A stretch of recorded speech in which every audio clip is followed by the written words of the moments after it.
Alrighty, Millennial Mike. One more shout out for you. Thank you for the inspiration, the push, the cajoling to do a brand new playlist called New Investors. I love doing these and look forward to doing more. We have the one and only Nick Leach with us today to tell us his story. How you doing, Nick? I'm doing great. Thank you, Michael.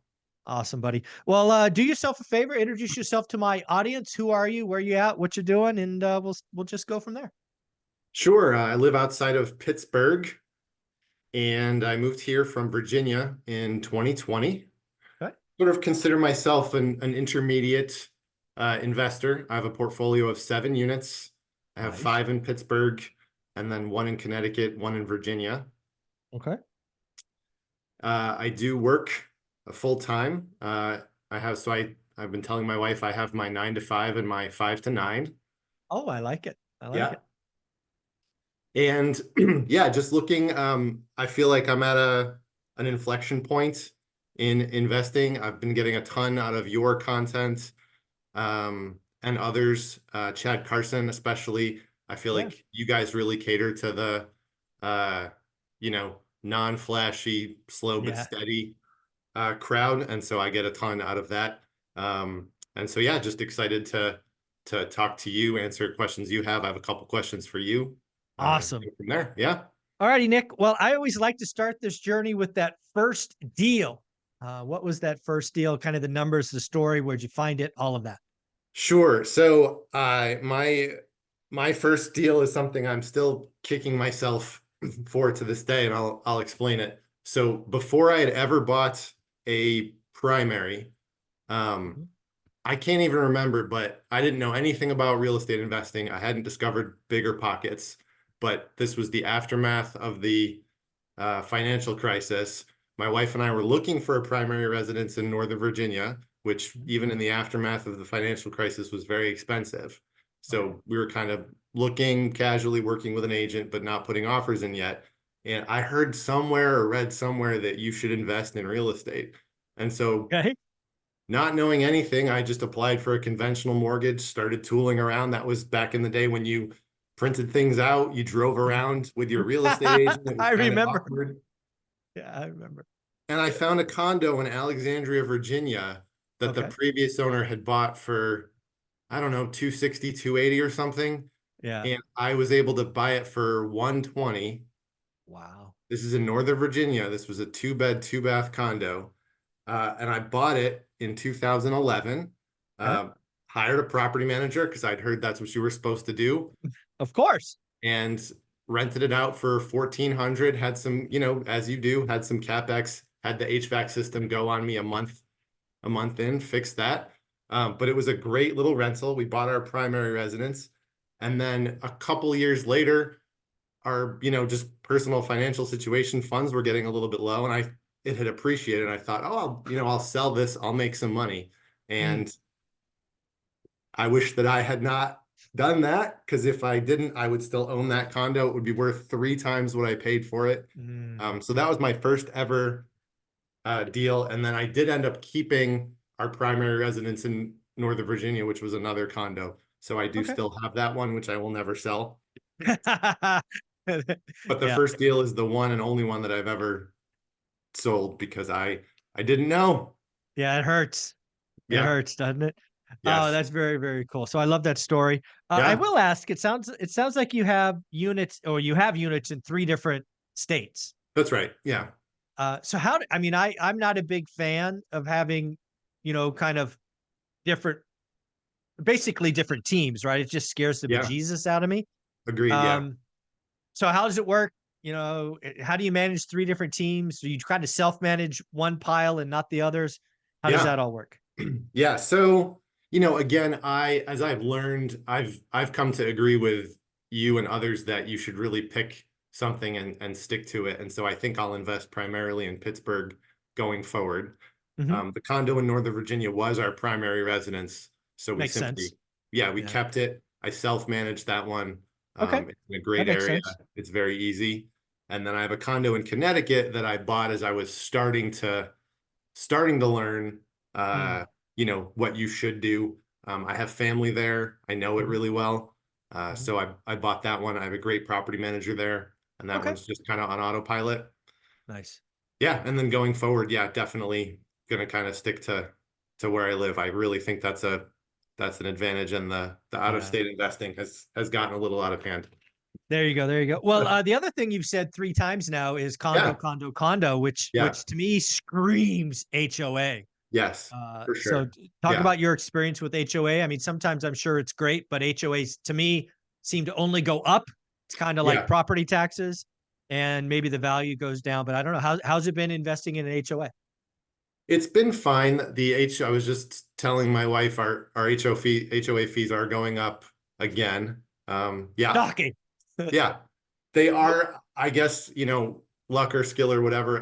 The two condos that I own, would I buy a condo again? Maybe, would depend on the deal. The two Sure. condos that I do own, they're in very, very well run Mm, buildings. perfect. Okay. The boards do a great job of managing the building, balancing, keeping amenities up to date, keeping residents happy. And so I've been really happy so far. They take the building quality uh, and the values of the units very seriously, which has been Awesome. great. So yeah, I don't have a condo strategy or anything. Those were again It- just kind of how it turned they out. But worked. Yeah. yeah, There totally. you go. I am curious, did you take advantage of any of maybe refinances while rates were really low? Do you have any crazy low interest rates on your investment properties? It's a great question. I don't have anything crazy low on my investment properties. The rates on my portfolio range from like 4 to 6. I do Okay. have one in my primary, so I did refinance my primary when rates dipped, which was Yeah. fantastic. So yeah, Yeah. Yeah. Well, let's be clear, 4 to 6 on your investment loans. From when I started, that's a pretty crazy rate. So and 4 to 6, not bad. they used to feel high, Yeah. right? Yeah. I thought that it's a mix of conventional and DSCR, and I Okay. used to be annoyed, and Yeah. now I'm like, oh, they're Sure. fixed, they're That's fine. okay. I'm good. Yeah, Yeah. yeah, Set it and forget totally. it. There you go. Yeah, There you go. exactly. We've mentioned your wife a couple of times. Let's Yeah. talk about is she a part of this? Does she just let you go? Do you have weekly conversations? How involved is or isn't your significant other?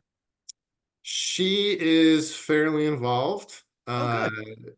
She helps keep me honest because she's she's on board. Hmm. Uh, but she sometimes asks the tough questions to make Yeah. sure that The especially question nobody else will ask. Yes. the question that no one else will ask. Yeah. And that the time she trusts me, but that the time is being allocated wisely is a Mm, big one. Like, mm, are you spending your time on the things that you're going to get return out of? yeah. Uh, I like so that. yeah, and then one of the things that we want to make sure that she has just as strong of a understanding of the weeds Hmm. as I do. And so that's been something we've been working on and something we're going to be more intentional about, which is very important as the portfolio grows. Hmm. She knows the condos really well, but the more recent acquisitions are a little bit more nebulous. And so that's something we want to prioritize. Very, very cool. Well, let's Yeah, talk about those Pittsburgh properties. Are these single family sure. homes, duplexes? What's in Pittsburgh? Yeah, it's a mix of single families and one duplex. Okay. So yeah. Nice. And as you go forward in Pittsburgh, I mean, what is your buy box? Is your buy box like I talk about really focused down on an area, or what are you looking at, Nick? It's single families and small multis. And one of the things I wanted to ask you about, I know you own Sure. a few slightly larger, right? Some Mhm. medium-sized ones. I wanted to ask you about those. Please do. Um, Go for it. yeah, certainly open to that. But yeah, so far it's been single and small multi. I have a small multi that I'm working with an owner on that I hope to purchase in the next couple of months. So that'll be my second duplex. Nice. Um, area wise, uh, so Pittsburgh is in Allegheny County, Mhm. and all of the places in Allegheny County that aren't Pittsburgh, they have their own rules, their own tax Mm. structure, taxes vary widely. But I do invest in the whole county. Okay. You just have to know again, what does the deal look like? All of the neighborhoods can work as long as you Yeah. buy right. Very cool. Well, go ahead and Yeah. ask me some of your questions so we can make sure this is a valuable two-way experience. Sure. Yeah. So I've obviously listened to your podcast, follow your content, and then I read a Business Insider profile of Mhm. you. Um, and I know that your mix of properties ranges from single family up to some like Yeah. 10, 15, 18 20 units. 20 units is the biggest. Yeah. Yeah. Were those, did you partner on the ones that were slightly larger? No. Okay. Yeah. See, that's awesome, right? Yeah, no, yeah, when Yeah. we talk about our portfolio, we have no partners, no Yeah. JVs, you know, and none of that stuff. Right. It's not some, you know, hey, we got thousands of units and we own 1%. Right. No, Exactly. Yeah. no, yeah. There's a couple of things about what I'll call small multis. And for me, that's Yeah. kind of five to, I hope to get something in 40 units in this next cycle. Okay. Kind of like your statement about the numbers have to work. Yeah. My experience is, and I hope to repeat this again. So I've already done it once. I hope it wasn't luck. I'm hoping to do it again late 24, maybe 25, depending on timing. But what I want to do is I want to take my what will then be very overpriced single family homes, because Yep. if rates crash, Yep. it is not impossible, although I hope it doesn't happen. It's not impossible to see single families explode even higher. For sure. Yeah. Economy's strong, rates low. I happen to own first time home buyer homes. They could Yep. see another 5, 10, 15, 20%. Who knows? Agreed. Yeah. If they run ahead Yeah. and they get unaffordable, like really unaffordable, like I did in my book, right? If you guys read my book or listen to the book, I sold at the peak. Yeah. I have no problem doing that again. Yeah. But what I did is the small multis were crashing Okay.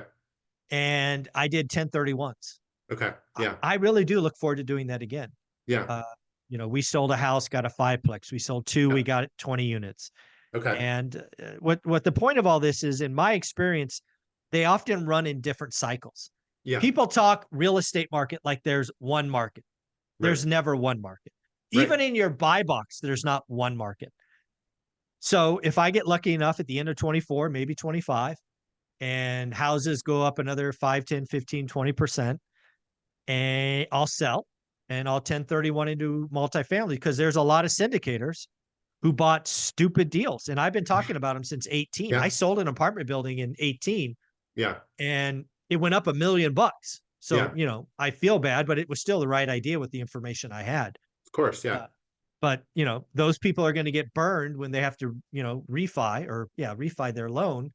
And now it doesn't cash flow. So, I really look forward to the opportunity. But at the end of the day, I buy what makes the most sense. Yep. Today, that's residential, in my opinion. Yeah. I think commercial will have its time, and I Yeah. look forward to doing it again.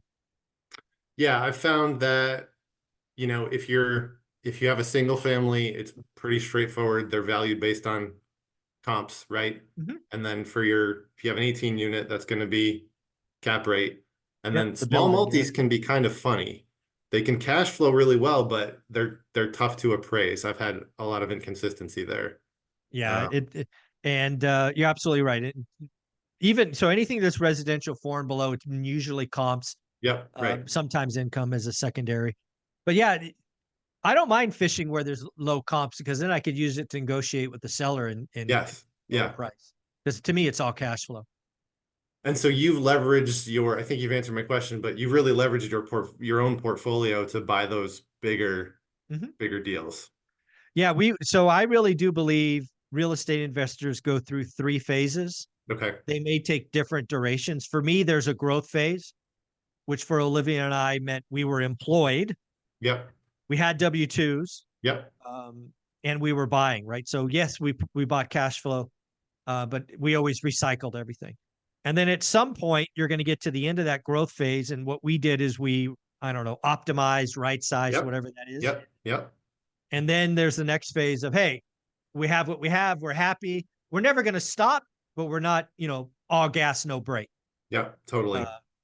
Yeah. So I've seen people like Dion get it done in 6 or 7 years. Yep. Folks like us who have higher burn rates took 15. It's all possible, but yeah, growth, optimize, and then, you know, coast, I guess. And you've been delivered about optimizing those single families into larger, which makes sense because Well, single yeah. families, the rents are not necessarily going to follow the Mhm. comps, right? At some point they comp. Yeah. Yeah. At some point comps take off more than rents will. Yeah. But let's be clear, right? During the growth phase, I was not opposed. It's like, so our growth phase, year 4 and below, we did cash out refis. Yeah. And then 4 to 6, it was all 1031s. Okay. Yeah. And then optimize was, rate and term refis. We paid a couple off. I call it the oh shit pile. Yeah. And Right. then yeah, we stayed up. And then when rates crashed, we did our best to set everything at 30 years. So yeah, Yeah. we're pretty active. Yeah, on that. Yeah. If rates come down, I've got a couple that I can refinance and leverage. It's fine if they do. It's fine if they don't, right? Those Right. those Exactly. rates are fixed, but those are my highest ones. So those would be the obvious candidates. Yeah. Yeah. I think at some point over the next 3 to 5 years, you'll have the opportunity. And then Yeah. the question will be, do I just do rate and term? Yeah. Or given the rates go down, can I take a little money out, payment stays the same, Yeah. thus cash flow is the same, and I have a pile of cash for emergencies or acquisitions or whatever you Yeah. want. Yeah. Yeah. Yeah. Yeah. So pretty cool. So Yeah. I'm curious, when you look out to 2024, 2025, where are you going? Do you have you and your wife have any goals? Yeah. What's that look like? Yeah. I have line of sight on a handful of deals that I'm going to work on. Um, Mixed of on and off market. Yeah, I So like a it. couple expired listings I'm going to try to have some conversations on. Nice. Yeah, I have to be deliberate, about it. Been thinking about, how to pay for things, how to stay conservative, how to make sure the portfolio is in good shape. Would definitely like to acquire at least 3 more in 2024. I like it. So if I can convert some of the ones I'm having conversations on, great. I have a mix of on-market things, like I said, expired listings, some leads that I found off-market, working with a couple of other folks, having conversations with those sellers, and so yeah, just keeping up the slow and steady. Nice. Now, do you have your license, or is there an agent feeding you expired listings? How are you getting those? Yeah, I have a couple of local agents that I work with who work with both typical residential buyers and also investors. So Okay. they're pretty savvy and pretty helpful about working with Nice. investors. So Nice. yeah. Nice. Um, so when you think about what one rental at a time is, what kind of recommendation do you have for maybe, hey, I'm a new investor, I'm thinking about it, 2024 is going to be my year to get started. What are you telling them? I'm telling them to house hack. I mean, Yeah, I like it. yeah, I mean, I'm on Bigger Pockets trying to provide value to new investors. Sometimes folks will come on and say like, what should I do? Where should I live? Should Hmm. I stay with this person who doesn't have the same vision? And I'm like, those questions are too personal for me to answer. Yeah, I But can't help you there. Yeah. yeah, but how should I get started? House hacking is just a very powerful strategy. It works great in Pittsburgh. There are a lot of funny multifamilies, like a giant house that's been chopped up into 4 units, like a 3-bed, a 2-bed, a 1-bed, and a studio. Yeah. Buy that, live in the studio, and rent the other 3 units out. You Yeah. know, if you're willing to do that, you can still find those good deals. So I like it. house hacking is definitely a great way to get started. And then, I think I sometimes seem like a wet blanket, but I just think people do need to be cautious. Prices are high, rates are high. Yes, you can absolutely still find deals. Yes, you should still be looking, but you just have to be careful. Yeah, I really want people to hear that again, right? Sometimes people hear me talk and I get accused of being a housing bull. I don't Yep. really think my opinion's a bull. I'm like, dude, it's going to be flat for years. Yeah. How does that make me a bull? Just because I don't think there's a crash coming. Right. Um, but the point is, I want you to do the work. That's why I wear Yes. this freaking hat. I want you to believe it's possible. I never Yes. said it was easy. In fact, Yes. I'm pretty clear the last couple of years have been hard, even for me, Yeah. but it's still worth the effort. Yeah. Um, so tell me a little bit more about that. How do you encourage somebody to just keep going? Sure. I think it's a combination of a few things. I mean, Bigger Pockets has some great content on putting yourself in a strong financial position first. I Mhm. really think that has fallen by the wayside a little bit, right? There's been a lot of hype around I don't know, invest no matter what, Yeah. invest with other people's money. Oh, But Bigger Pockets does have some good content about making sure that you are in a strong financial position first. I would never encourage someone to stretch, to take their savings to zero just to buy something. no. Don't do that, you know? Yeah, Uh, you become the motivated seller in yeah. that case. And then in terms of putting in the work, there's a ton of great content out there. There's meetups. When I was in Northern Virginia and kind of getting my feet wet, I went to all of the meetups. I went to the join our program meetups. Mhm. I went to the, 7 guys who found each other on Bigger Pockets meetups. I went to the no pitch meetups, and I got a ton of value out of all of them. I went to the pitches, I heard the pitch. I didn't sign up for the $20,000 program. I met some other folks and I left. So yeah, I just think people need to uh, see what other investors in their market are doing by getting out there. Yeah, I agree. Follow the I've gotten a ton of value out of your content, Chad Carson's content, just the slow and steady, not flashy, but still encouraging, has been very valuable to me. So yeah. That's awesome. That's awesome. Well, if somebody is on Bigger Pockets or wanted to reach out to you and follow you, how do they do that?